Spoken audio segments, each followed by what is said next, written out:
अस्सलामु अलैकुम वरहमतुल्लाहि वबरकातुहू। आप देख रहे हैं यूट्यूब चैनल इकरा स्पीक्स नाउ। बहुत से लोग तकदीर के मामले में कंफ्यूज रहते हैं कि तकदीर क्या है। क्या तकदीर में जो अल्लाह ने हमारे लिए लिख दिया वही होकर रहेगा? अगर तकदीर ऐसा ही है जैसा लोग समझते हैं कि अल्लाह ने जो कुछ उनके लिए लिख दिया वही होकर रहना है, तो फिर जज़ा और सज़ा क्यों है? यानी अगर अल्लाह ने ही हमारी जिंदगी के तमाम मामला तय कर दिए हैं कि हमने अच्छा करना है या बुरा, तो फिर अच्छा करने पर अजर और बुरा करने पर अजाब क्यों? जज़ा और सज़ा का मामला फिर क्यों है? तकदीर बहुत से लोग नहीं समझ सकते। तकदीर के मामले में वैसे तो इतना गहरा जाना ही नहीं चाहिए। रसूलुल्लाह सल्लल्लाहु अलैहि वसल्लम ने मना फरमाया तकदीर के मामले में ज्यादा तहकीक करने को या ज्यादा गहराई में जाने को। तकदीर लफ्ज कदर से है। कद्र मतलब अंदाजा। एक अंदाजा एक वो होता है जो आपका और मेरा है, और वो सही भी हो सकता है और गलत भी, क्योंकि हम नहीं जानते कि वो दुरुस्त है या नहीं। हम आलिमुल गैब नहीं है, हम गैब की बात नहीं जान सकते। हम वही जानेंगे जो हमारे सामने है। एक अंदाजा है अल्लाह का अंदाजा। अल्लाह का इल्म और बंदे के इल्म की कोई मिसाल आपस में नहीं दी जा सकती। अल्लाह ताला आलिमुल गैब है, वो आने वाले वक्त में जो कुछ होना है वो सब जानते हैं। अल्लाह ताला का अंदाजा अपने बंदे के बारे में, इसको कहते हैं तकदीर। कि अल्लाह ताला अपने बंदे के बारे में एक अंदाजा लिखते हैं कि ये बंदा, इसकी इतनी जिंदगी है, इसमें ये काम ये करेगा, ये अच्छे करेगा, बुरे करेगा, फलां रास्ते पर चलेगा, फलां पर नहीं चलेगा।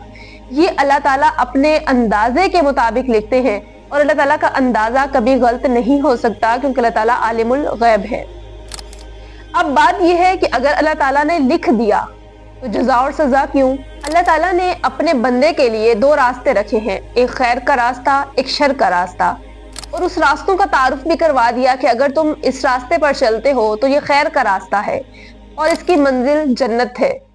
और एक रास्ता जो शर का रास्ता है, जो बुराइयों का रास्ता है, वो देखने में खूबसूरत भी हो सकता है, लेकिन उसकी मंजिल भी बता दी कि उसकी मंजिल जहन्नम होगी। अब इंसान के सामने जब दो रास्ते रखे तो जाहिर है कि उनमें से वो किसी एक को सिलेक्ट करे, इसका उसको अख्तियार होना चाहिए था। तो इसलिए अल्लाह ताला ने अपने बंदे को अख्तियार दे दिया कि अब वो अपनी जिंदगी में चाहे तो जिसकी मंजिल जन्नत है, एक परफेक्ट रास्ता, उसको चूज कर सकता है, और चाहे तो वो दूसरा रास्ता जो बुराइयों का और ख्वाहिशात का रास्ता है, जिसकी मंजिल जहन्नम है, हमेशा हमेशा का अजाब है, वो चाहे तो उसको चूज कर सकता है। अब ये उसका अपना अख्तियार है, जिसकी वजह से अल्लाह ताला ने बुराइयों से मना किया और अच्छाइयों का हुक्म दिया। दोनों रास्ते इंसान के सामने रख दिए। अब उनमें से वो किसी को भी सिलेक्ट कर सकता है, ये उसके अपने अख्तियार है। अब बात यह है कि इंसान अगर बुराई करता है तो उसका गुनाह, और अगर नेकी करता है तो उसका अजर। तो तकदीर कहाँ गई? तकदीर ये नहीं है कि अल्लाह ताला ने अटल लिख दिया कि ये ऐसा करेगा, कि इस बंदे ने ये बुरा करना ही करना है या अच्छा करना ही करना है, ये नहीं कहा। अल्लाह ताला ने अपने अंदाजा यानी तकदीर में ये लिखा है कि ये बंदा फलां वक़्त में अपने अख्तियार से ये करेगा, जिसकी वजह से इसका ये अंजाम होगा। इसकी मिसाल आपके सामने एक आसान सी मिसाल के जरिए समझाना चाहूंगी कि आपको तकदीर समझ आ जाए। एक मिसाल ये है कि आपके सामने दो गाड़ियां आ रही हों और वो रॉन्ग हो, यानी वो गलत तरीके से चल रही हैं, गलत तरीके से आ रही हैं, और आप अब वहां खड़े होकर अंदाजा लगाते हैं कि ये जो दोनों गाड़ियां, नहीं जाहिर है वो गलत तरीके से आ रहे हैं, तो अभी 10 सेकंड में ये आपस में टकरा जाएंगे और इनका एक्सीडेंट हो जाएगा। आपने क्या किया? एक डायरी ली, उसके ऊपर लिख दिया कि अभी ये जो दो गाड़ियां आ रही हैं, इन्होंने 10 से 20 सेकंड में टकरा जाना है और इनका एक्सीडेंट होगा। आपने उसको क्यों नोट किया? क्योंकि आपको ये लगता है कि जिस अंदाज से वो चल के आ रहे हैं ना, इनका अंजाम यही होने वाला है, तो आपने उसको लिख लिया। ठीक 10 से 15-20 सेकंड के बाद वो ऐसा ही हो जाता है, वो गाड़ियां आपस में टकरा जाती हैं, उनका एक्सीडेंट हो जाता है।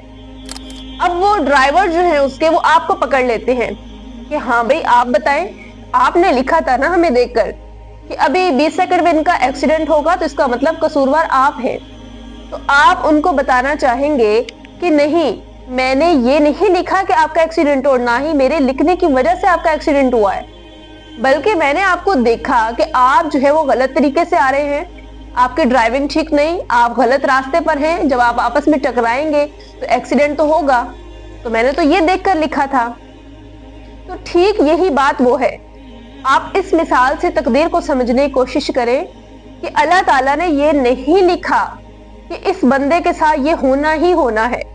اگر بالفرض آج کے دن میں آپ کا ایکسیڈنٹ ہونے والا ہے، اب اللہ تعالیٰ نے یہ نہیں لکھا کہ آپ کا ایکسیڈنٹ ہو جائے۔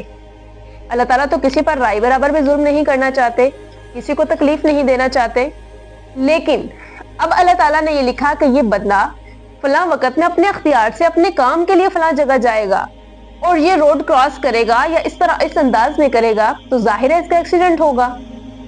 اس کو کہتے ہیں تقدیر۔ اور اختیار کس طرح سے، مثال کے طور پہ آپ کے سامنے ایک جگہ پر آپ جاتے ہیں، ایک چوک ہے اور اس میں 3 راستے ہیں، اب آپ وہاں جا کر کھڑے ہو جائیں، ایک راستہ بالفرض اے ہے، بی ہے اور سی ہے، 3 روڈ ہیں آپ کے سامنے، اب اے بی یا سی میں سے کوئی ایک آپ نے سلیکٹ کرنا ہے، کسی ایک راستے پر آپ کو جانا ہے۔ اب ان کسی ایک میں سے بالفرض آپ جو ہے وہ سی کو چن لیتے ہیں، سی پہ آپ نے سلیکٹ کیا کہ میں اب جو ہے گاڑی سی پہ لے کر جاؤں، یا میں سی والا راستہ جو ہے اس کو چوز کیا، اس پہ سفر کروں۔ اب اللہ تعالیٰ نے یہاں پر یہ نہیں تقدیر میں لکھا کہ آپ سی راستہ جو ہے وہی آپ چوز کریں گے اور اسی پر جائیں گے، یہاں پہ آپ کر کھڑے ہوں گے۔ اللہ تعالیٰ نے یہ لکھا تھا تقدیر آپ کی کہ میرا یہ بندہ اس ٹائم میں فلاں جگہ پر پہنچے گا، اس چوک میں وہ ویٹ کرے گا اور راستے دیکھے گا، ان میں سے تھوڑی دیر کے بعد وہ سی والا جو ہے وہ چوز کرے گا، اس پہ جائے گا۔ تو یہ اللہ تعالیٰ نے تقدیر لکھی ہے۔ اس لیے کبھی بھی کچھ برا ہو یا گناہ ہو جائے یا آپ برے راستے پر ہیں تو یہ مت کہیں کہ میری تقدیر میں ایسا لکھا تھا، بلکہ یہ اللہ تعالیٰ کا ایک اندازہ، ایک تقدیر ہے کہ میرا بندہ ایسا کرے گا۔ جس طرح وہ حدیث مبارکہ میں ہے کہ اگر تقدیر پر کوئی سبقت لے جانے والی چیز ہوتی تو وہ دعا ہوتی۔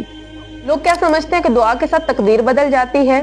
تقدیر وہی ہے جو لکھ دی گئی ہے، اس میں یہ لکھا گیا کہ میرا فلاں بندہ یا بندی، اس کے ساتھ یہ معاملہ ہونے والا ہوگا، لیکن وہ میرا بندہ یا بندی مجھ سے دعا کرے گا اور اس کی میں دعا قبول کرنے کے بعد اس کے لیے یہ آسانی لکھ دوں گا، اس کے لیے یہ تبدیل ہو جائے گا۔ یہ تقدیر میں لکھا ہے۔